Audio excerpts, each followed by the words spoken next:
When most people think of Chinese armored vehicles, images of the tried and true Type 59 or the imposing modern Type 99 often come to mind. But tucked away in the less explored chapters of China's military development lies an experimental machine that never saw production lines or battlefields, the VAE Type B tank. While it never gained the fame or longevity of its successors, this peculiar prototype carved a niche as a bold and telling experiment, one that hinted at China's future ambitions in armored warfare. Born during a pivotal moment in Chinese military strategy, the VAE Type B wasn't designed to dominate the battlefield. Rather, it served as a quiet proving ground for ideas that would one day shape the nation's most advanced fighting machines. The late 1970s marked a turning point for China's armored doctrine.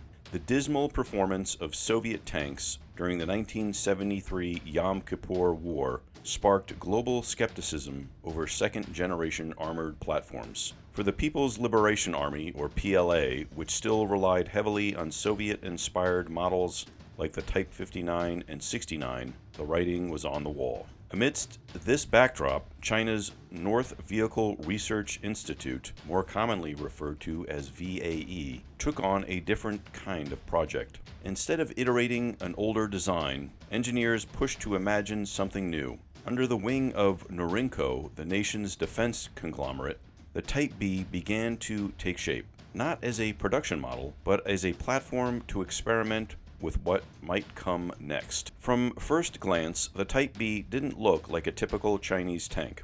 Its angular turret, low profile, and apparent focus on modularity set it apart. In many ways, its form seemed to echo elements of the Western tanks of the day, such as the M1 Abrams or Challenger 1. While specifics remain somewhat murky, what is clear is that the Type B embraced a bold departure from previous Chinese tank aesthetics. Its boxy turret was particularly striking, likely a hint at early ventures into composite or layered armor technology.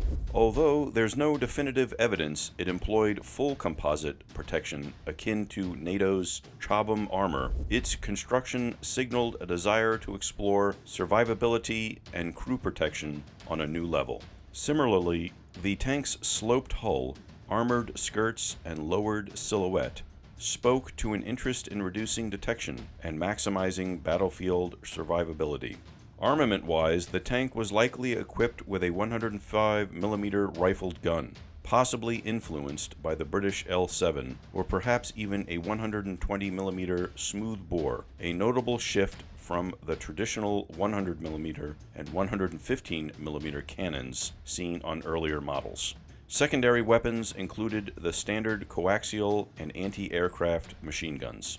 While full details of the Type B's engine remain speculative, it's widely believed that VAE experimented with both imported and domestically modified engines, perhaps sourcing components from European manufacturers like Austria or Germany before the 1989 arms embargo cut off Western military exchanges. What's more certain is that the tank boasted an advanced suspension system, possibly torsion bar or hydro-pneumatic, both representing a leap ahead from China's earlier, more rudimentary setups. Despite an estimated weight of 40 to 45 tons, the Type B was reportedly agile, with performance on par with Western contemporaries. One of the most forward-thinking aspects of the Type B was its suite of onboard electronics and fire control systems.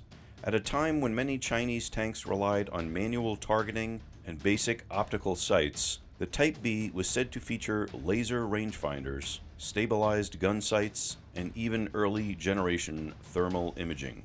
These additions may have been primitive by NATO standards, but they represented a significant leap for Chinese tank development.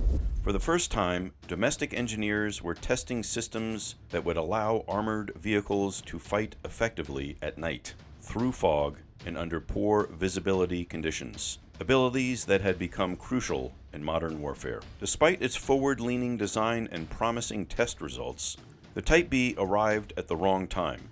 As the Cold War wound down, the PLA underwent major internal shifts, and after the 1989 Tiananmen Square crackdown, International sanctions crippled China's access to many foreign military technologies. These events, coupled with changing strategic priorities, sealed the tank's fate. It never went into mass production. No regiments trained with it, no war museum showcases it. In a sense, the Type B existed more as an idea, a laboratory on tracks, than as a true war machine. While the Type B was shelved, its concepts didn't vanish into the ether. The lessons learned from its design would echo through future Chinese MBTs, namely the Type 85, Type 88, and eventually the Type 96 and Type 99.